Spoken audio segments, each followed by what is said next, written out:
Okay, we're going to start off with the rule of law. Do you have a strong working knowledge of the Constitution of the United States? 3 minutes to answer that. Yes. I believe that I do. There is always more that I'm learning, and the more I study and read, it's like scripture. The more you read it, the more you learn. And I have studied it for several years. I have, for instance, gone through the Heritage Guide from the Constitution, which is a very good book of instruction on the Constitution, I think, along with reading a lot of the works of our founders and those who influenced them, and men that came after them in the early stages of our government to try and gain a good knowledge of, when they wrote the Constitution, what was in their minds, what did they mean, and what the significance of it was, the battles that were fought over it, so that I have a good understanding of what was their thinking, the process, what were their fears, concerns when they wrote the Constitution, so that when we go to apply the Constitution today, we can keep that same framework and mindset. How many articles? 7. How many amendments? 27, one of which is really an amendment to an amendment, 21st repealing the 18th. Okay. Question number 2. I thought that was number 2. No, that was. No, you're number 2. Deborah's going to do it.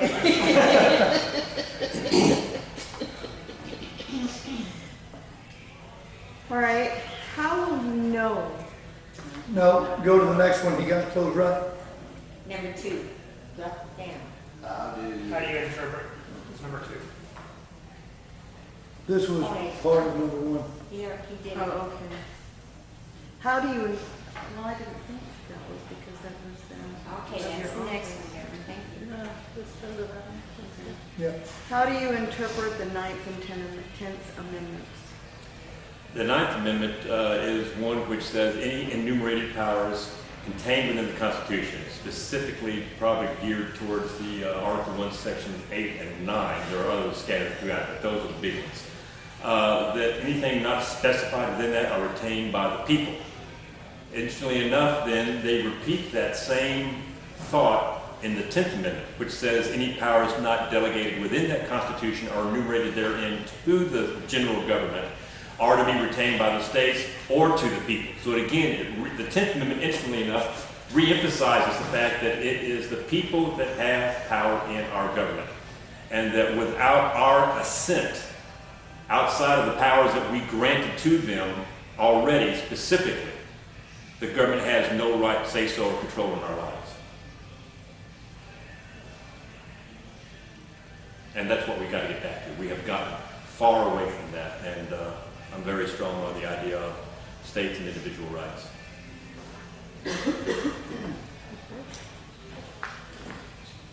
Whose powers are limited by the 10th Amendment? Whose powers? The general government. I say general government instead of federal government because, in my opinion, our system, our concept of federalism has pretty much been killed off in our day and time. That we have a strong central government which views the states as simply subcategories of or appendages of the operation of the central government.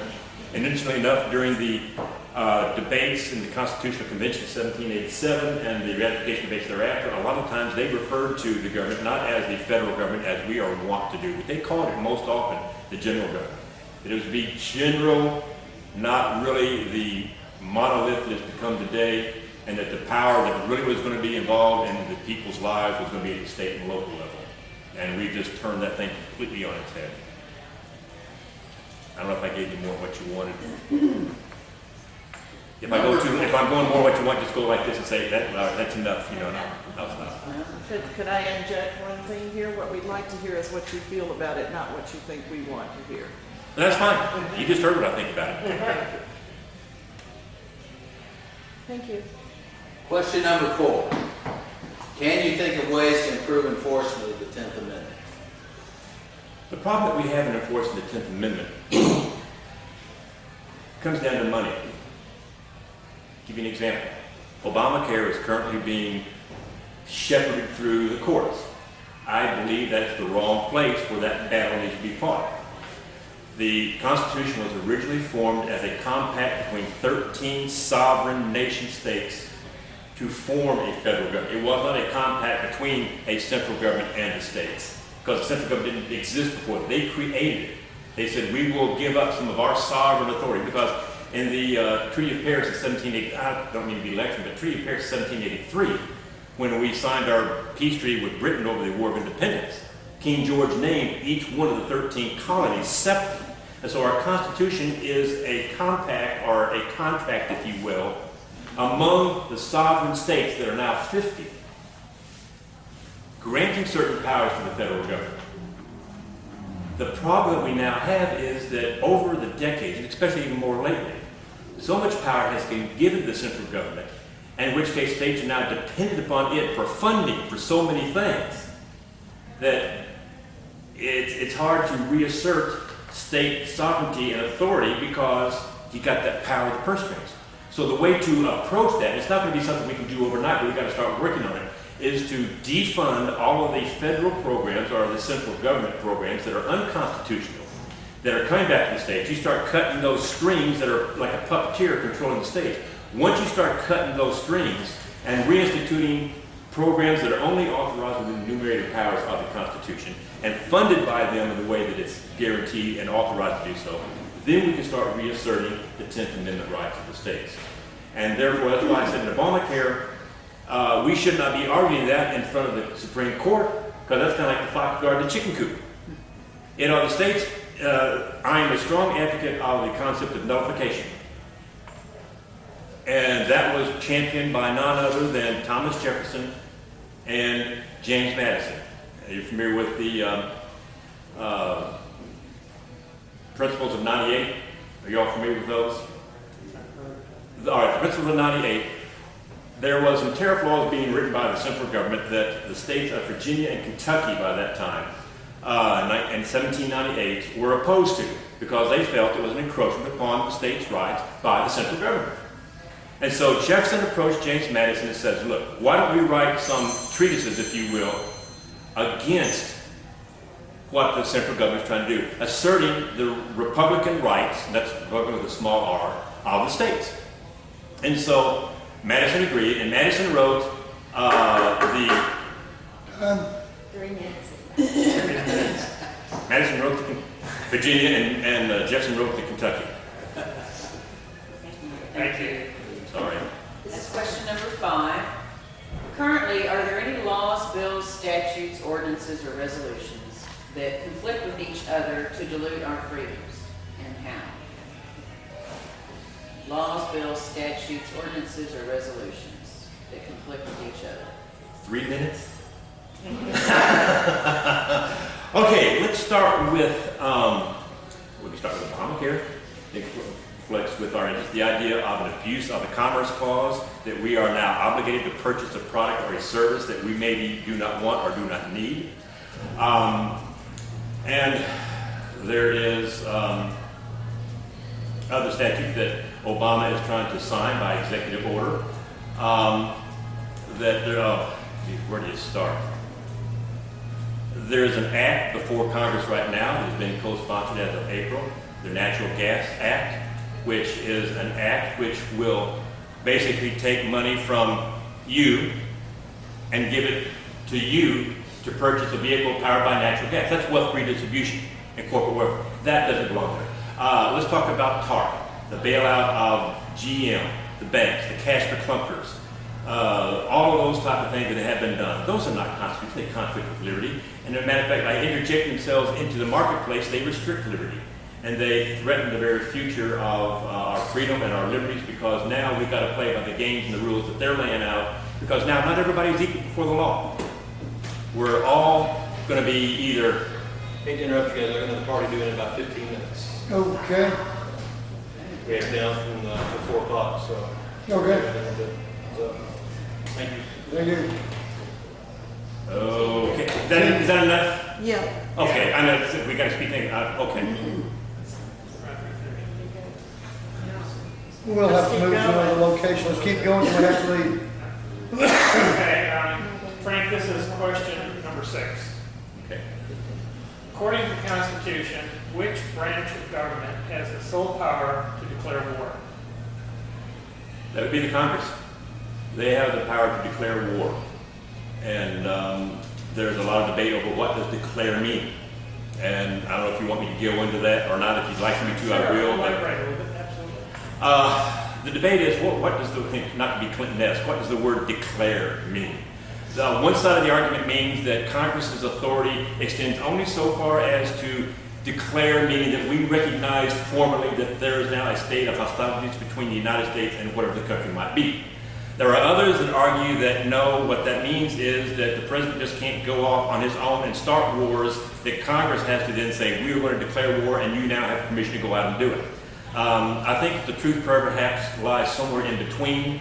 For instance, the Barbary Pirates, when Jefferson took them on, he was going to ask Congress for a declaration of war. Alexander Hamilton's opinion was, no, you did not need to have a congressional declaration of war, and that these pirates were seizing our ships, and that therefore that was an attack upon us, and therefore the executive officer, as the commander-in-chief of the naval forces pledged with protecting us, was authorized to act in defense without a formal declaration by Congress. However, they did go on later on and issue a statement of support for it. But that's one instance where a president may go out and engage in hostilities without a formal declaration of Congress. Now, when you come to something like Libya, no. You cannot go out and invade a sovereign country that has not attacked us, it's not a direct threat to us, just because you think they're evil people and they need to be gotten rid of without Congress's consent. And there, Congress has to work with the president and authorize the funds, because wars are expensive. And so since Congress is the one that has the authority and power of the purse, that therefore no war can be conducted without the authorization of funds. But here's the thing that I think as Americans we've got to learn. If you're going to go to war, go to war. Don't drag it on for a decade. I fully believe in Mr. Miyagi's theory of war for Mr. Miyagi, Karate Kid #3. When a little girl asked, I said, boy, Mr. Miyagi, that was great. You sure, kicked those boys' backsides and everything. He says, no, Julie-san, fighting not good. But if must fight, win. And if you're going to fight a war, win it quickly, get it over with, and come back home, and not drag it out forever. Question 7 is, what are your thoughts on judicial activism and how would you stop that?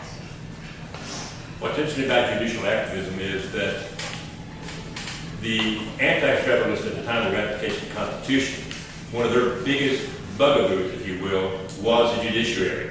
And Robert Yates, who is believed to have been the anti-federalist right under the pseudonym of Brutus, was a judge from New York, attended the Constitutional Convention, and he wrote extensively against the way the judiciary was going to be handled in the Constitution. He said that it would become an oligarchy, and that the way the Supreme Court was set up, that there would be no recourse, it would become the final word, and it would become the greatest of the three branches of government. Alexander Hamilton answered in the Federalist saying, oh, no, the judiciary is going to be the weakest of three branches. Well, guess who turned out to be right?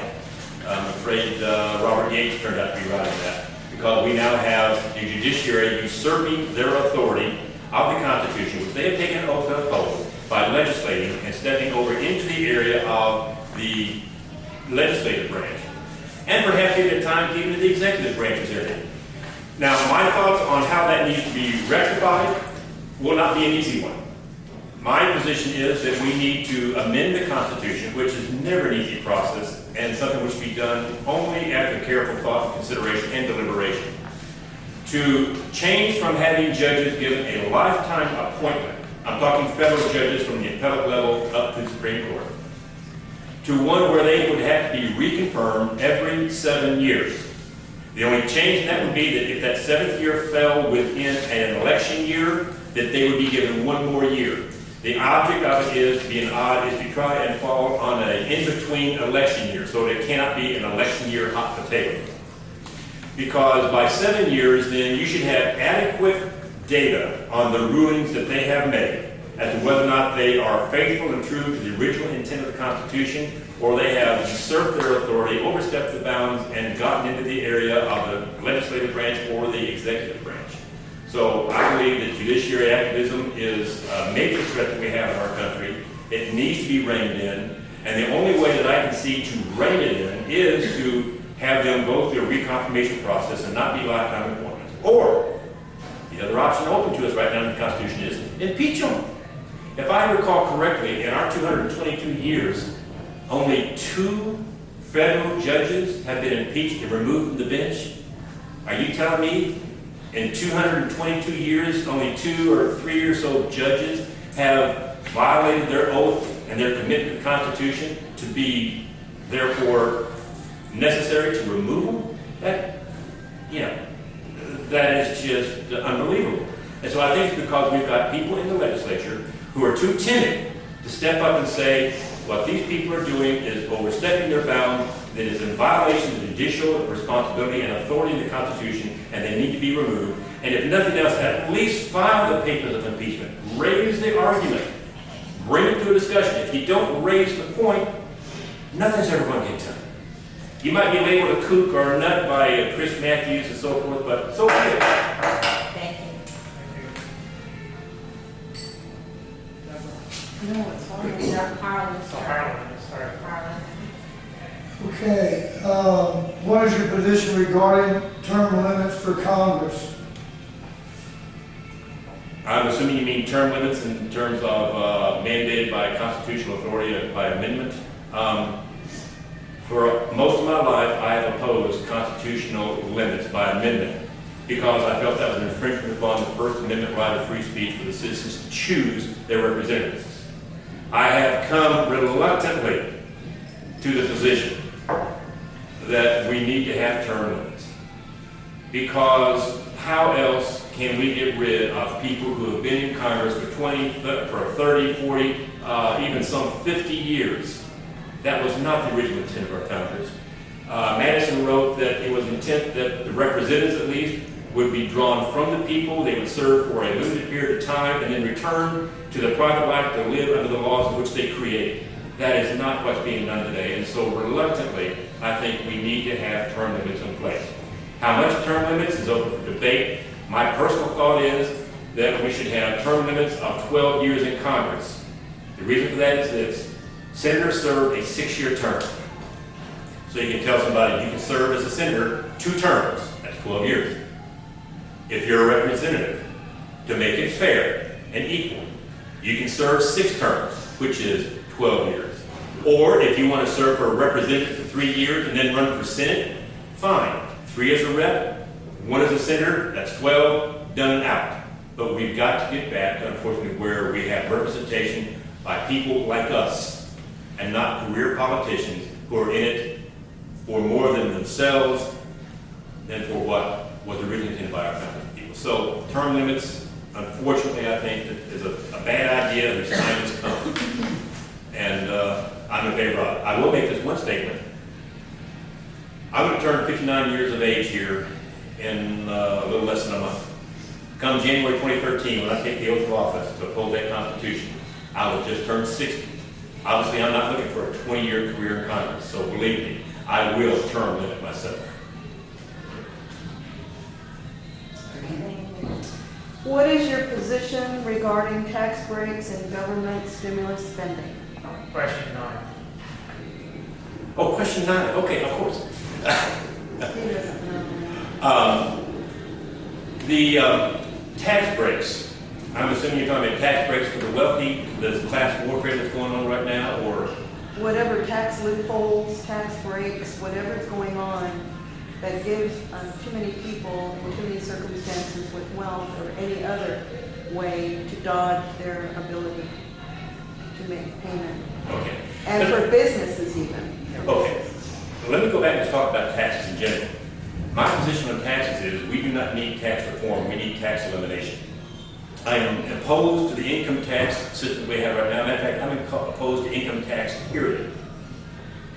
Income tax is a disincentivizer to productivity. It punishes people for being successful. It takes that which is rightfully theirs, and this first inaugural address, Thomas Jefferson said that a wise and frugal government will not take the bread from the mouths of those that have earned it.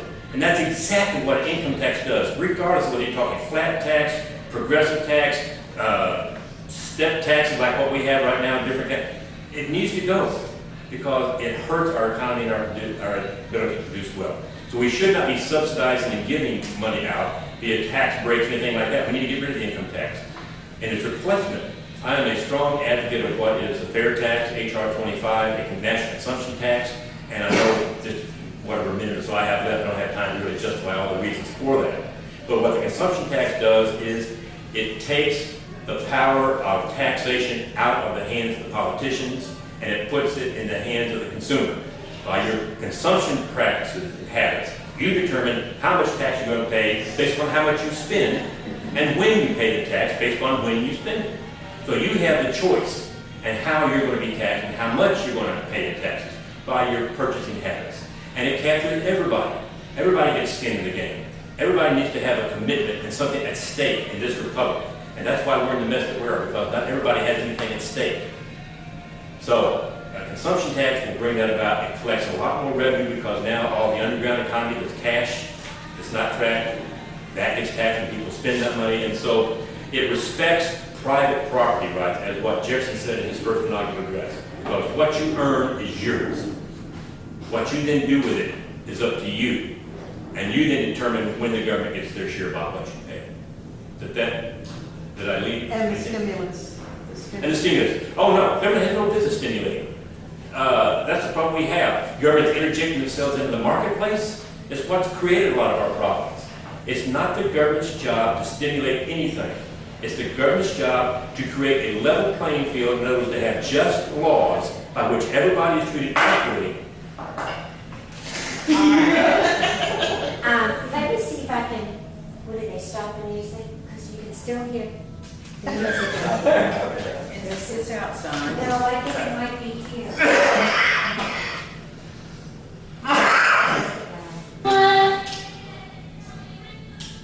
It's out there. It's out there. Yeah. Excuse me. Okay, Sherry. Okay. Next question. 10. What's your position regarding soft law through executive orders? Again, it's a violation of separation of powers.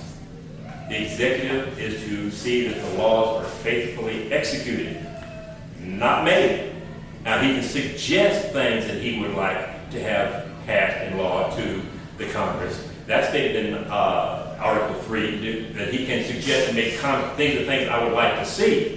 But as far as making laws, no. Again, that's a usurpation of the authority that's vested in the Congress of the people, primarily in the House.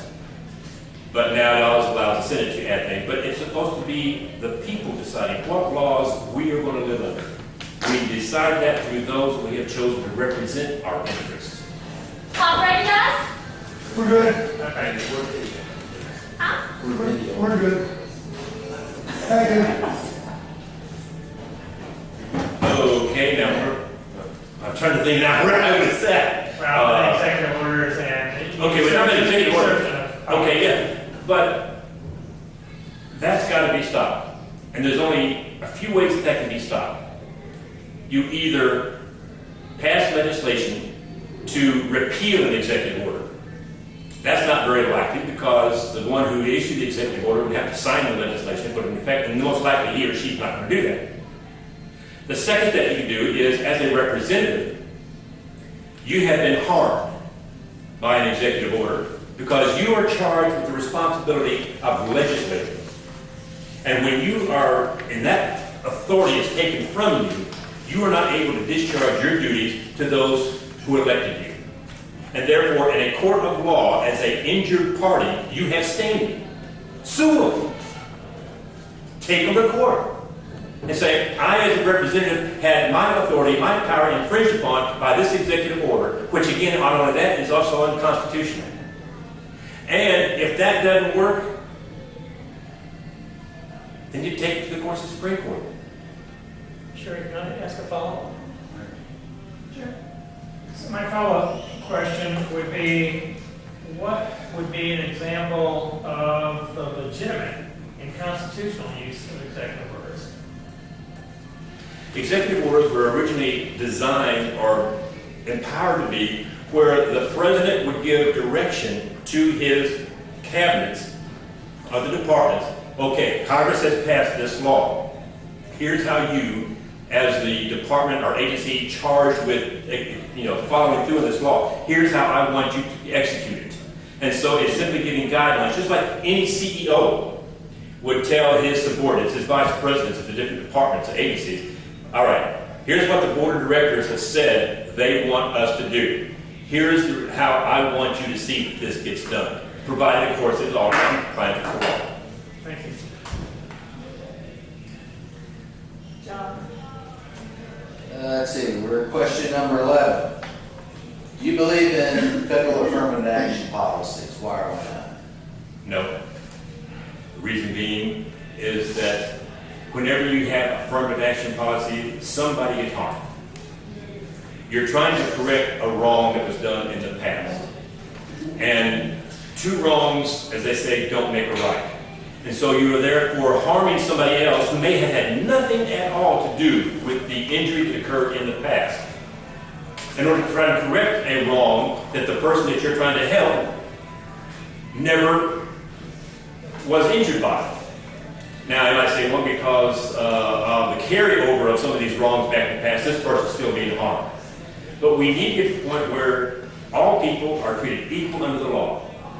And I would love to think that we have finally gotten to that point in this country where race, sex, all that, religion, none of that matters anymore. We think back to Martin Luther King's statement, I have a dream, that my children will not be judged by the color of their skin, but by the content of their character. Unfortunately, we are still so far away from realizing that. And that is the message we need to hammer on, that all people are equal. And that is therefore what our Declaration of Independence said. All men are created equal and endued with certain unalienable rights. All men equal. Not equal in their abilities, but equal in their value and equal in their rights. So therefore, whenever you have affirmative action, you are trampling on that premise on which our entire nation and fabric of dealing with one another is founded. So no, I'm not in favor of affirmative action for that very reason. John, question number 12. What is the role of the federal government in education? None. Now, the founders did say that it was government's responsibility to see to it that the populace, the citizenry, were educated, because they said it was important to have the citizenry educated. But how is it to be educated at the local level? You let the parents determine how they want their children educated. You let the local schools and the people that form a community decide what they want their schools to be teaching their children. And so, how do you fund it? If anything else, if there isn't going to be involved in the federal government, it should be vouchers with no strings attached. And that way you would help ensure that those in financially deprived areas or rural areas that may not have a lot of funds in which to educate would have the necessary money, so that everybody across the nation is treated equally under the law and given the same opportunity for education. But how those funds are used within a school in terms of hiring and firing teachers, what teachers are paid and so forth, that belongs to each school district. They determine that, local level. So in terms of the current situation of the Department of Education and what they dictate as far as what must be taught and what can't be taught, that sort of stuff, my answer is the federal government has no business in it. If any business they have is to try and help assist so that all those across this nation have the same amount of funds available to get an education. And that should be done through a voucher program, no strings attached. Frank, this is question 13. Is it okay that our country is no longer using the gold standard? 3 minutes, okay. The problem you have with our current system is that money is being created out of thin air. Fiat money is called. And so, what is the value of it? Who knows? It's based on the full faith and credit of the United States. Well, what does that amount to? There's nothing solid to base it upon. Throughout history, there has always been something tangible upon which the value of intercourse or interchange between people has been based. Be it gold, silver, copper, at one time in the Roman Empire, tin, beads, pearls, and some of the, the islands of the Pacific use pearls. And so we need to have something more concrete on which to base our value of our money. We have gotten away from that. Can we get back to it? Do you read some people who say we'll be back to the gold standard in 5 years? I don't really see how that can happen. In reading some of the works of Frederick Hayek, he talked about we should have a commodity-based monetary system. But he made the comment here just about 15, 20 years ago in one of his works that he doesn't think, and he was a Nobel Prize-winning economist, that we'll be able to get back to that because we have now gone so far away from it, it's going to be hard to get back to it. And I'm not a monetary expert, but I would love to talk with those that are. And I am reading more about those who are to find out what would be the best way that we can get to a more solid basis of our value of our money, be it gold or silver, but something other than just printing paper money out of thin air. And that was what our founders and so on, they railed against paper money. It was an anathema to them. And yet that's the very thing we've got today. If you look at the Constitution, they tell the states in Article 9 that they are prohibited from accepting payment for debts, anything other than gold or silver. And yet what do? Paper money. So we're in violation of the Constitution by allowing the states to do that. And we're basically forcing them to do that because you can't exchange gold and silver anymore as a means of currency. Did that kind of cover what you wanted? Absolutely. Thank you. All right, let's see. We have number 14. Number 14, do you believe the comprehensive annual fiscal report is a good tool to measure whether a governmental program is working or not? It should be financial. Correction, that's a comprehensive annual financial report. Oh, I'm sorry. Do you realize you're asking somebody that's an accountant? Okay.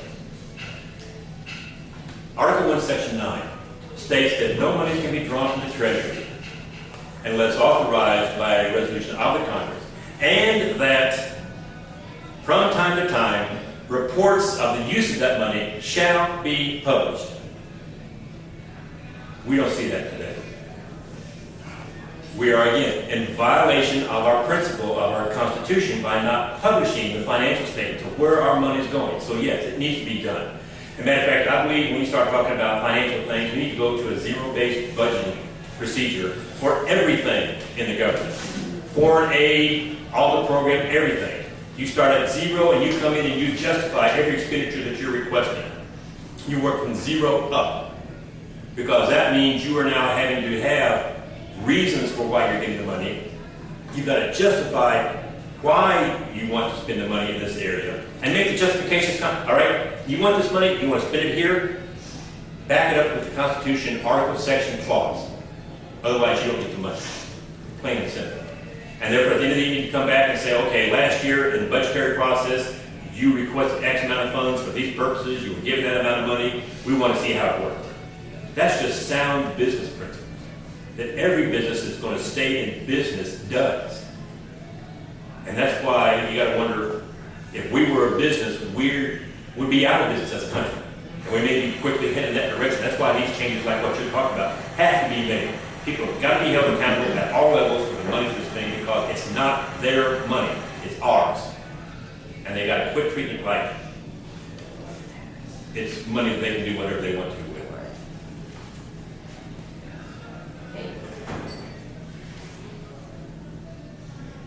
Harlan. Number 15, Harlan.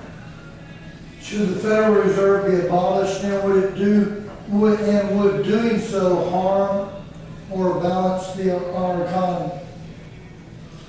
Do we need to reread that? No.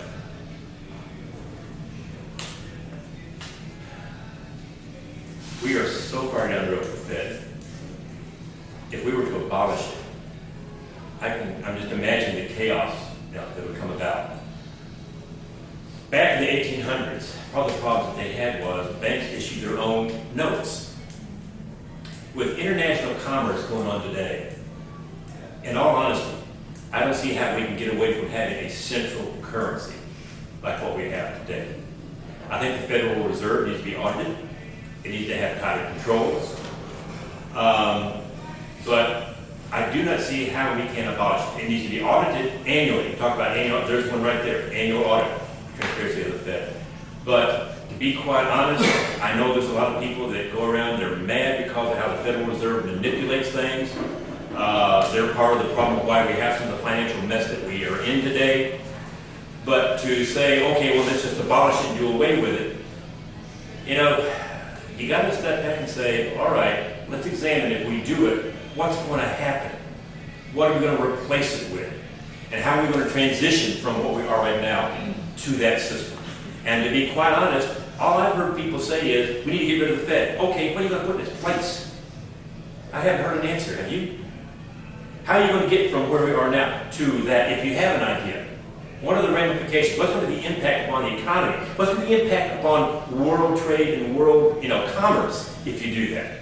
And these are some very weighty things that really need to be brought out, discussed, have experts in the economic field and commerce field bring their opinions and testify about them so that we have an intelligent decision and know, okay, yeah, the Fed's causing some problems. We've gotten away from where we probably should be. Can we go back to it? Not sure we can, but if we try, where's a good middle ground if there is any? And so, I'm not that expert in it yet. I'm just trying to study and get my hands around it, but it's a difficult thing. I have a question following up. You said that they need to be audited. Well, the Federal Reserve is already audited every year. So how is your answer any different than what we already do now? Well, if it's audited, has it been published? Because I've not seen any audit on it. They provide a financial statement. Battery ran out. Hold on 1 second. Yeah, they do. They do? Yeah. Okay. If they provide a financial statement, then I wouldn't say that they're audited. No. Well, there's a difference between providing a financial statement and doing an audit. Yes. Right behind. An audit is where you go through and you're really tracing every transaction, you're going, checking it out like that, which is different from a financial statement because, like I said, I come from the accounting world. There's an old accounting adage that says, paper lies still, meaning piece of paper, blank, and you can put down any numbers you want to on it, arrange it any way you want to make any argument you want. All you got to do is manipulate the numbers in a certain way to prove your point.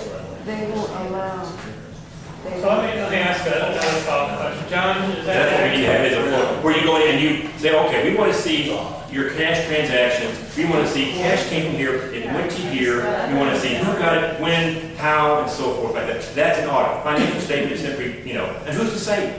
An audit is that which takes the financial statement and digs into what was behind it. Where do those numbers come from? And are they legitimate numbers? That's an audit. And that's what needs to be done, not just say, okay, here's our financials. Well, how do I know what I'm We're gonna do one more follow-up on this one. Not on camera yet. That's why That's why we're just talking, because I'd like to get his answer on the rest of that. well, I think Harlan's camera's running. Yeah, it's Oh, is it still running? So my follow-up question, Right on the battery. my follow-up question is the following. Given that Congress does not have the authority to delegate any of the powers granted to it by the states and the people, how do you justify it delegating to a private banking institution, the Federal Reserve, of which I'm well acquainted, the power to create money and regulate the value thereof? There is no justification for it, to be honest. That's why I said, getting back to it, I'm not sure how we can do it because it is a violation of the Constitution. The Constitution says that the Congress has the authority to mint and coin money. Not paper money, coin money. Money that has a hard and fast value. All right, we're 100 years down the road away from that now. How in the world do we get back to it? I'll be quite honest, I don't know. We need to get back in that direction. And it's a study that's got to be made, an argument that needs to be made, a constitutional argument. And it's not something we can just flip a switch and do overnight. Because again, as I said, whatever we do is going to have serious ramifications, not just in our society, but worldwide commerce, because the dollar is the commodity or the commerce of the world right now. And so we've got to be careful because whatever we do is going to have ripple effects of major importance. And it's got to be a careful, thought out, debated, and not mean just a couple hours for debating on the House floor, but an honest to goodness debate, extensive and lengthy, over the pros and cons of whatever proposals are set forth, and have people that are knowledgeable in that area of monetary systems to say, this is what, okay, you want to do this is what's going to happen. You want to do that, this is what's going to happen. You want to do this is the thing, then here's how you're going to have to get there. And here's what's going to be the consequences as you go through that process. Here's the timeline you got to have. And that's something which someone like myself, who's just a regular citizen, like, I don't have that expertise. I'm trying to learn it. But that's where you can't have someone that doesn't know that much about it just stand up and saying, get rid of the Fed and here's what we need to do, and not have a clue about what they're going to do and how they're going to get there. Okay. Thank you. Are we good to go now, Sherry, with you? I'm done. Okay, cool. Number 16, what are your thoughts on the U.S. government's fiscal responsibility? Is there any expounding on what you mean by fiscal responsibility? Well, what do you think the U.S. government's responsibility fiscally is to run this country? Okay, good, all right. The responsibility of the federal government is very basic. It is to protect the citizens and ensure peace and tranquility, and that all are treated fairly under the law. That's, in a nutshell, what it is. It is responsible, therefore, to see that those are done, and in doing that, to fulfill, again, the enumerated powers in Section 8, Article 1, and also some of those in Section 9. Beyond that, they have no responsibility fiscally. They also have a fiscal responsibility to the citizens, which goes back to what I said there in Section 9 of Article 1, where they are to give a report from time to time as to what the funds were used for and where they were spent. And therefore, there's again a fiscal responsibility. They are responsible to tell us, we took this money from you, now here's what we did with it. And if it's not in our liking, then we need to get a hold of our representatives and say, what you spent this money on, according to this report, is not constitutional. And you did not safeguard our money, because that's what we sent you up there for. If I may simply say, what is the purpose of a representative? A representative in the Constitution, in my mind, has basically two far-reaching functions, and that is to safeguard our freedom and our liberties from encroachment by the central government. And if the central government does begin to encroach upon our rights by exceeding those enumerated powers, to sound the alarm. And that should such encroachment occur, then their second responsibility or duty is to serve as a conduit for our First Amendment rights to seek redress for grievances against the government. And so that responsibility falls also over to the financial area. That they have got to be responsible to us, to listen to us when it comes to what they're spending our money on, because it's not their money, it's our money. Taken from us in the income tax system against our will. Thank you. Sherry? Okay. 17. What's the International Monetary Fund, or otherwise known as the IMF, and how are they using 1.4 trillion in taxpayer money to pledge bailout of the euro? The International Monetary Fund is like a World Bank, of which we're about 1/3 of the funding for. And this board of unelected people, not accountable to us, the citizens, decides that, well, Greece needs to have a bailout, so we'll give them a loan under favorable terms. Or this country needs to have some financial support to shore up their currency or whatever like that. And we have no business being in that thing. It is not in our Constitution to say we need to be supporting other countries and their finances. You know, as we said, as I was saying earlier before we started all this, what's interesting is that, or maybe it wasn't the GO meeting today, that look at what we've done in Europe. We have spent our money to be their protector. And what have they done when they weren't spending the money having to do their own protection? They use that money to create the socialistic states that are now collapsed upon their head, and they're coming back to the IMF and saying, help us please. And we're footing 1/3 the bill off. And so, no, that is not something that we need to be doing, because we're not in all that great a shape ourselves.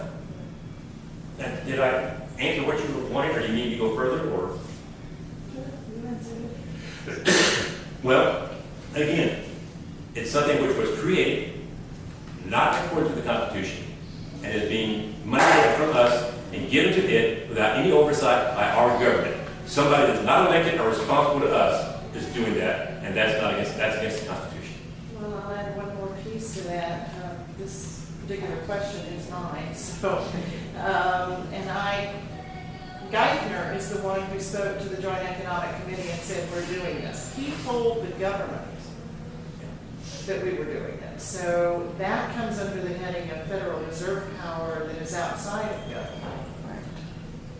And there he's, again, as a member of the executive branch, and the legislative branch, who has the authority over allocation of funds, where those funds are going, and they don't have a choice. And again, that is a usurpation of the legislative authority of power of the purse. And again, that's another problem. He has no right to tell Congress, whose responsibility is to oversee those funds, I'm going to spend this money. There's not a thing you can do about it. Oh yeah, it needs to be.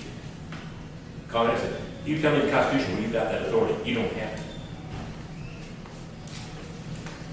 Question 18. What is the BIS and what authority does it hold? I'm sorry, what was it? BIS. Bank of International Settlement. I don't know. I'll be honest with you. Bank of International Settlement. Settlement. That sounds to me like it may be where debts are settled across country lines, but I'm not sure. But again, the fact that it has the word international in it brings to the forefront, again, the same issue with the IMF.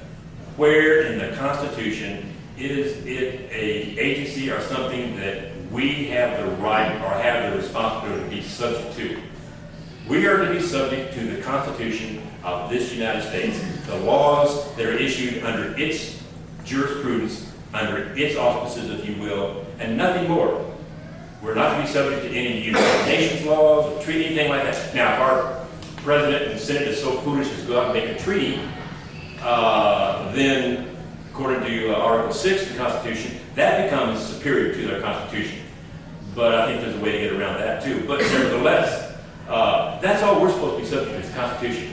And they should not be making us subject to, via our tax money or anything else, to the International Monetary Fund, the Bank International Settlement Agency, the United Nations, none of them.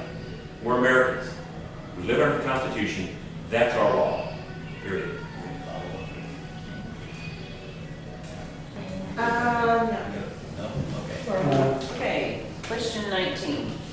We're changing subjects now, we're going to national Oh, sovereignty. good. Define public-private partnerships being implemented in this nation in 600 communities and give some examples. Okay. International, this cooperation, public-private partnerships, is part of what's the greater thing known as Agenda 21 or Sustained Development. It's part of this massive 400-plus page treaty, if you will, or obligation, that was signed by the elder Bush when he was president of the United Nations. It's basically nothing more than the socialization of the entire world under one world government. And that we have citizens and we have communities and cities and counties across this nation that are signing up to participate in this. And what that means is that they are now going to try to move towards to where it is not the local citizens that have any rights, but rather it is the organization of these community gatherings, if you will. They're going to have the authority. In other words, you have no property rights. They can now come along and tell us what we can and cannot do with our property. I give you an example that was recently underway in Arlington, which is a member of the ICLEI group or organization, which is part of this. They wanted to shut down several lanes of the streets in downtown Arlington for bicycles because cars are bad, pollute the air, they burn up fossil fuels and all this other kind of terrible, nasty, ecologically unfriendly stuff. And we need to encourage people to walk more and to ride bicycles. Well, that is all part of this Agenda 21 and this private-public partnership to go in together. In Fort Worth, they're doing the same thing with the Trinity River development, where they're having private companies come in, joining with public funds in order to create things that will be in accordance with this Agenda 21 steps that they want to accomplish. Basically driving everybody into these centrally compacted areas and letting all the rest of the world, go back to nature as it's supposed to be, in their eyes. So in 2 sentences or less, how do you define a public-private partnership? Private-public partnership would be where you take public funds and give it to private entities to create and work on joint projects such as what I mentioned. And therefore, it's something which the government is getting involved in that it has no business or no authority to, because it's not an enumerated power of government. Thank you. Okay, question number 20. Taxpayer funds are being designated for radical environmentalism via the federal financing bank. What legislation would you author or propose to stop this action? One would be to defund the bank. That's a good start. They don't have any money, they can't fund it.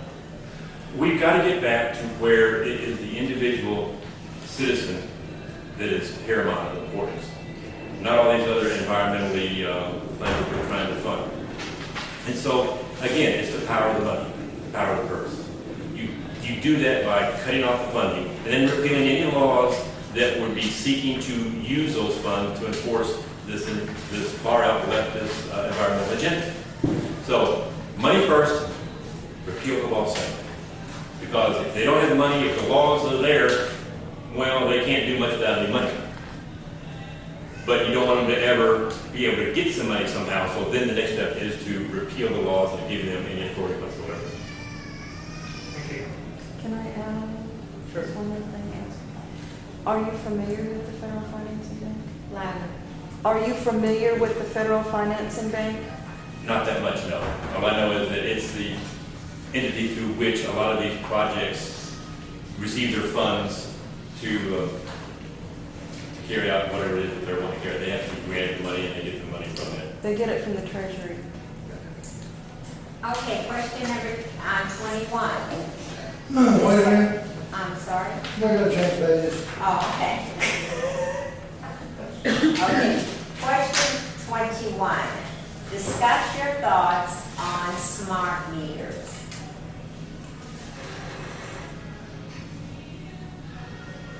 Smart meters are, again, an invasion of private property, private rights. If you want to run your furnace at 78 degrees all winter long and you can afford to pay for it, that's your business. If you want to run your air conditioner at 68 degrees all summer long, that's your business. What you do within your house with what you're paying for is your right. It is not the right of any company. It is not the authority or right of any government to come in and tell us how much power we have the right to use. So long as you can afford to pay for it, then that's your choice. Again, smart meters are a violation of individual liberty and rights, and I'm definitely opposed to it. Thank you. I have a follow-up question for you. Go ahead.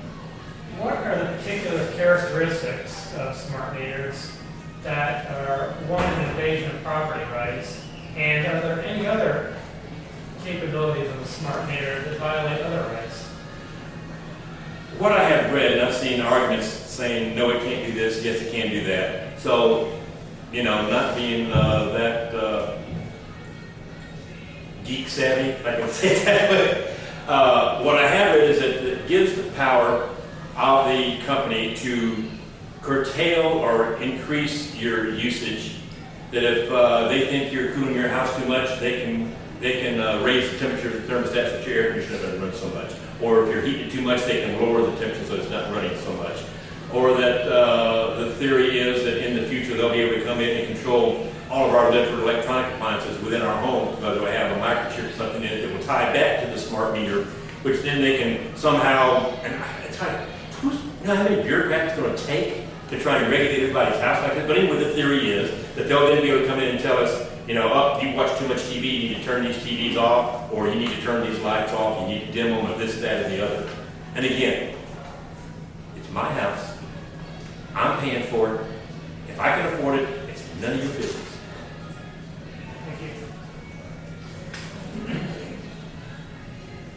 Harlan? 22? It's you. Is it really? Yeah, 22. I don't have any agenda, but okay. What is agenda 21? Why do you support or reject the 20? Why do you support or reject agenda 20? Again, Agenda 21 is basically a movement towards a one world government that I mentioned before. And they're using environmental issues to drive it. And what it basically does, we are sacrificing our national sovereignty along with our personal liberty and freedom on the altar of being good world citizens. We want everybody to like us and be together. And it's a bunch of hogwash. And I am 100% against it and opposed to it. Matter of fact, since it's part of the UN, I think we just need to get out of the UN period and be done with it. Tell them they can keep their Agenda 21. We are sacrificing our land, the riches that God's blessed us with, how we conduct our lives, where we want to live, what we want to do, how we want to do it, to an unrepresentative, unelected body of people that are not subject to our Constitution. Again, I'll go back to that point. This is America. Our law is the Constitution, not the UN Charter or anything else that the UN comes out with, period. We're going on to another section. This is personal responsibility. What values will we be voting for if we vote for you? My value basically is one of loyalty and truthfulness and fidelity to the Constitution and to the principles that I was raised on, which are scriptural principles. I'm a Christian, and I'm not ashamed to say that. Those are the principles that guide me. First to God, then the family, then the country. We have lost that in this country. We have lost our spirituality. Our founders said that we were a nation, our system of government was unfit for anything other than a moral, spiritual people, a Christian nation. Doesn't mean we have to have Christianity in our government, but we need to have principles of morality within it. Loyalty in the sense of you have to be loyal to those that put you there. You are loyal to your family. You are loyal to your friends. You are loyal to your citizenry. You are loyal to the people that put their trust in you. And you don't betray that loyalty. Because if you do, then they have no reason to put their faith in you. Why should they? And so that goes along with the loyalty to the Constitution. Because there's that old prayer that I was told that the Senate chaplain once, a man named Peter, the movie was based upon him, opened up the Senate session one time with the prayer, Lord, help these men to stand for something lest they fall for anything. You've got to stand for something. Let people know this is where I stand, and until I'm proven otherwise, it is unprincipled and incorrect, that's where I take my stand. And I'll do everything to stay by that. So that's who I am. What you see with me is what you get. I don't know everything. Far from it. What I don't know, I will rely on people who do know and ask for their input and ask for guidance and surround myself with people that are supposed to know so that you can have the best basic knowledge to make a decision. So that when you come back to those who are your constituents, they say, why did you vote for this, that, and the other? You say, this is why. And I did not betray my trust in you. And that's why I'm opposed to lobbyists and influence people like that, because that puts conflict between loyalty between them and the people that elect them. Who's next? It's going to be Sherry. Do you know America has hundreds of years of readily available oil in which you drill in all the places for it? Yes, I do, and yes, I would. We've all seen these pristine pictures of Anwar up in Alaska that the environmentalists keep showing you. Have you seen the real pictures of Anwar? It's a desolate, barren, frozen, and it's just a little square area. You look at the map of Alaska, I mean, it's not even the size of a postage stamp. And yet we're supposed to believe you can't drill it. It's absurd for us to be held hostage to regimes that would love to see us fall, because God has given us all of these resources, and we won't do it for reasons that are unjustifiable. Yeah, there were times at which they would drill oil back in the early oil boom days in the 1900s, and oil just, spout out over the desert. We don't do that anymore, because one, it's wasteful, and two, we do know it's polluted. And so there's no reason why we cannot drill or extract natural gas, oil, and other minerals from places where we have them, provided it's done safely and efficiently. And companies they're in the business to make profit. They're in the business to be wasteful or to be destructive. They want to get it out as cheaply and as effectively as possible, and to not run afoul of the people around whom they're getting this from. We have an energy policy. It's an anti-energy policy, is what it amounts to. Somebody says, do we have an energy policy? Yeah, we do. It's an anti-energy policy. We've got plenty of resources, and it's just a matter of letting us get to them. Shell Oil, was it $4 billion they spent for the drilling rights somewhere off the north coast of Alaska, 70 miles out in the Arctic Ocean. And they have spent, I don't know how many years now trying to get the right to drill for that. And the last holdup was that I read, EPA said, you didn't do an environmental impact study of the sound of the boat's engines on some little village of 200 people. Are you kidding me? That's absurd. And that's the kind of nonsense that's got to do. Our Environmental Protection Act, the EPA, it has got to be brought to heel. It's a dog that is out of control, and when the dog's out of control, you bring it to heel by jerking on its leash hard. And that's what we've got to do. We've got to bring that agency back to heel because it's destroying our economy all throughout because we don't have a good energy policy. Question 25. Yes, sir. What is the worst problem facing America today? How do you plan to address it? The worst problem? Yeah, what do you feel is the worst problem facing America today? Our economy. Anne Rand made the comment, there can be no political freedom unless you are economically free. If we don't get the economy back on track, nothing else matters. Everything else is down to tubes, right? So we have got to get our economy back on track. Our economy is being ravaged in several different directions. It's being ravaged by our tax system, being ravaged by our regulations. Just tremendous. I heard a report the other day that in 2010, some 80,000 new pages of regulations were issued. They don't even know how many of them may carry with it fines and penalties of law. They said maybe 10,000. Contempt, they don't even know. And the estimated cost is like $1.2, $1.5 trillion. It's insane. They're regulating our killers. So we've got taxes, regulations. We've got out of control spending on unconstitutional things. And we have government interference in the marketplace that's causing these type of things. And so, to get our economy back under control real quick, we need, as I said before, I'm in favor of tax replacement, not tax reform. Our tax system right now is what's killing the industry, keeping unemployment high because companies will not be in a position to hire people because they don't know what the taxes will be too high. And companies will not come to the United States to build plants because of our tax system. It's the highest corporate tax system in the world.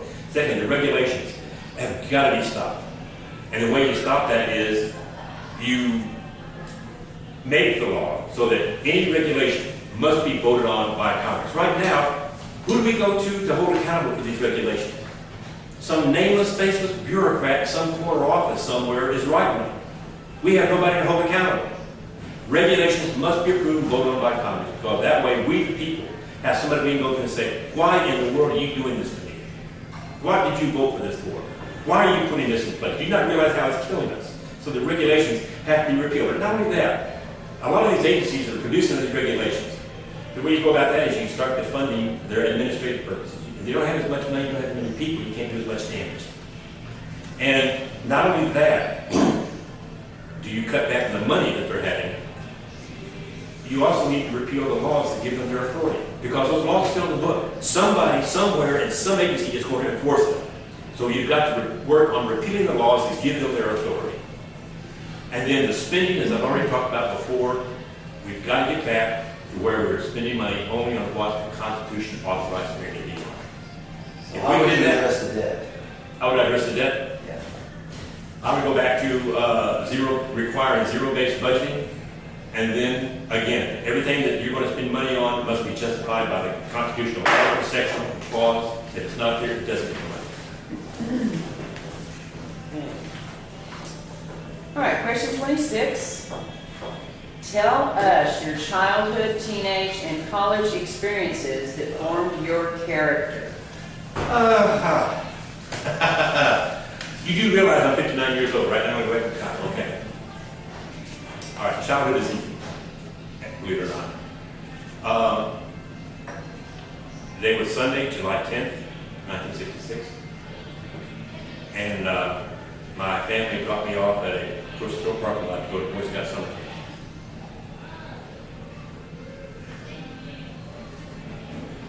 Sorry. I got to be on the ill that day. They put me in the dispensary.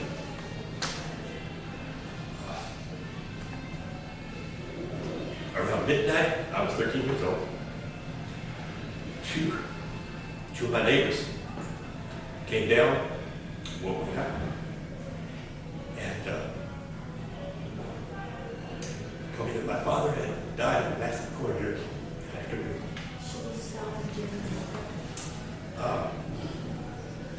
More than anything else in my childhood that shaped me. I'm sorry. That event. It brought to my realization several things. Life is not fair. I thought going home, and can I have 1 minute and 3 minutes on this? Driving home with these two neighbors, the thought that went through my 13-year-old head was, this is not fair. God, my dad was a good man. He's a Christian man. He loved me, my sisters, my mother. Why didn't somebody else die? My dad. Had my father not passed away, I would not have been able to attend the college I did, learn the things I did. I would have not met my wife. My life would have taken a completely different path from what it has. I wouldn't be sitting here today answering your questions. So, it taught me that life is not fair. Thank you. That life is not fair. And when I hear people going on today about, that's not fair, that somebody earns more money than I do, you know what? Life isn't fair. And I thought, somebody could come up to me, and they could say, you know what? That wasn't fair that you got to have your father for 13 years. I didn't have my dad. I don't even know who my dad was. Or, yeah, I had my father all my life, and he beat the living daylights out of me every day. That's not fair that you have a loving dad. So again, what it's taught me is, life is not fair. Take what life dishes out to you and deal with it the best you can. And don't whine and cry about it. Go on. And so when I look at people today, they're saying, life is not fair that somebody earns $1 million and I only earn $35,000. Yeah, right. Life is not fair. Get over it. Go back to it. Do the best you can to apply yourself to it. So that, perhaps more than anything else in my childhood, teen years, kind of affected me. In my later life, I began as a preacher.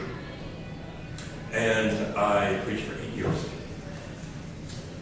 I guess it kind of prepared me for being involved in politics because church, as any of you know, is highly political.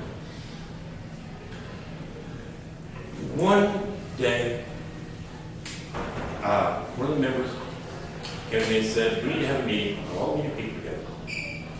And said that we've been suffering under your preaching.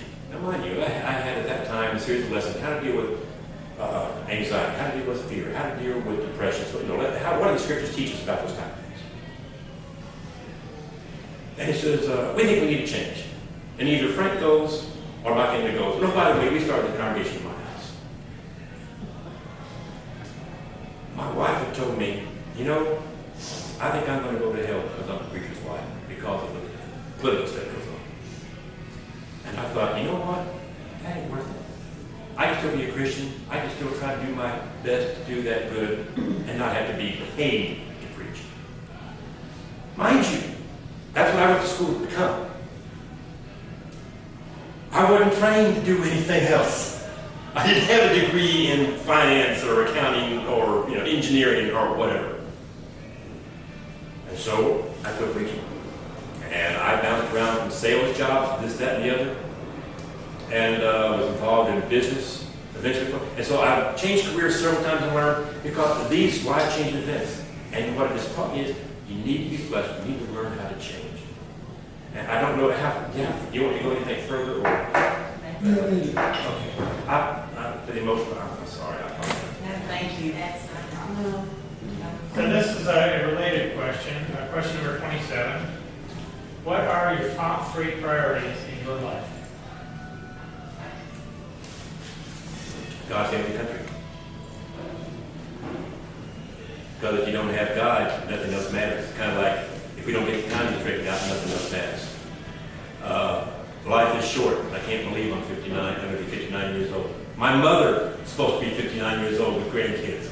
Not me. I'm supposed to be, perpetually 35 with children that are, the age of my grandchildren. Life is short. This life is not all there is. And that's the one thing that I think that helps me with the problems that we face in the country. If we can't turn this country around, then this is not the all, the end all. Life is short. As much as I want to save this country for the future of my children and grandchildren, if I instill within them the proper principles, spiritual values of God, they'll weather that just like the people of God have through the millennium. And their life will be short, and then we'll have something better. So God's first, then the family, because you've got to convert that to family, and then country.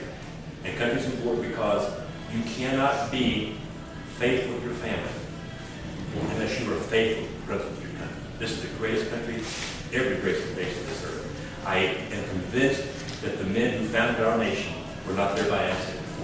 You cannot tell me that the genius of those men just happened to be at the same point in time, at the same place, on the edge of the world, with the knowledge and experience that they had with the situation of the world at that time, to come up with what they came up with. To me, it was providence. And so, to be faithful to your country, to be faithful to your country is being faithful to your family, because that is the country that's going to provide them with the freedom and liberties that we all cherish. And that is being faithful to God, because God expects us to be obedient and servant to our country. And we want to have a country that is easy for us to be obedient and subservient to. So they all go together. You can't separate both of them. Those are my comments. So let me ask a follow-up, because I've struggled with this personally in my own life, and you probably have too, and our founders did. Are there times where country must be placed before family? And the reason I ask the question is that my fear, having worked for the past 4 years in this patriot movement, is that many families, many patriots, or would-be patriots, are placing their family first, and if there's any time left, they're working on replacing a congressman or whatever they're doing. So are there times where those need to be inverted? I'm running for Congress, and you're asking me that? I have not seen a single one of my grandson's flag football games this season. He played in the championship game at UGA Stadium today, and he was the shotgun hiker. If he's the best hiker, and you can see it, because I said, me. I haven't seen any of his soccer games. I saw half of one of my granddaughter's soccer games this whole season, because I've been out meeting people and talking to them. So yeah, there are times at which that happens. And I look at it this way. By doing that, I am doing something for them. It's the big picture. It's the long range. Because if I don't do this, if I don't stand out and step out to try and do something for their long-range future, then what have I gained by not doing that to go see a soccer game or a football game? What I want is when my grandchildren are my age, and I'm certain to be dead and gone, I want them to look back and remember me fondly, not because I went to their games, but because Papa did everything he could to save our country and to say my freedom, my liberty. Thank you. Number 28. This is a new category, in God we trust. Are you different in your business life than in your personal life? No, you can't be. You can't compartmentalize segments of your life. Your entire life is built upon principles, and principles don't change from one situation to the other. So you are either what you are, a principled individual, or you are not. And that permeates everything. As a matter of fact, Scripture teaches us that. And again, I don't want to go back to preaching, but again, there's not any area of our lives that are not to be governed by that. Work, family, play, government, citizen, you name it. We're expected to be consistent. All right, Carlin. 29. Carlin. We need a director. Yes, go right ahead. He's getting your breath. Take a deep breath, home. Lying is prevalent in Congress. I'm sorry, could you start over again? So, lying is prevalent in Congress. Is that something you think needs to be done sometimes or not? And why? First word is lying. Lying in Congress. Lying. Okay, I'm sorry. Your voice is getting so hoarse, I couldn't. Okay. Yeah, deceiving. All right, lying in Congress seems to be prevalent, and Does it need to be done? Why or why not? no, Be prevalent in Congress was actually. no, lying is never acceptable. Again, that goes back to your question about, are you the same? You've got to be the same all the way through, otherwise, how can you be trusted with anything if that's the case? The problem is we've got people that do not tell the truth, that are not transparent. And therefore, if you base what you're doing and you're expecting on a lie, it's like Jesus said, you're building your structure on sand. It's not going to survive because it's not solid and sound. So no. And would you follow up with the question you did with the other people? Sure. So a follow-up question that another candidate we pose to, and that is the following. We recognize that there can be degrees of lying from outright telling a statement that is factually wrong to lies of omission, where, for example, I heard an opponent, a candidate recently claim that their opponent is living with their parents. And in fact, it's the other way around. The candidate is living, the parents are living with the candidate because the person is caring for parents. Okay? So, if that's the case, if there's this kind of a spectrum of lies, are there different kinds of lies? Is there one kind of lie, or any of those kinds ever justified? A lie is a lie. The situation that you mentioned, if you're doing that in a campaign, that's uncalled for, it's unconscionable. Personal attacks like that have no place in a political campaign, period.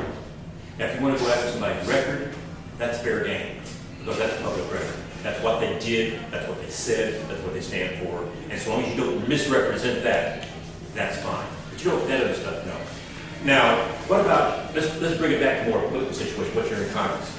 It says, does this do this, that, or the other? And you know what it does. Well, perhaps the situation in which the person is asking the question is not appropriate. Perhaps it's information that you're not allowed to say or reveal at that point in time.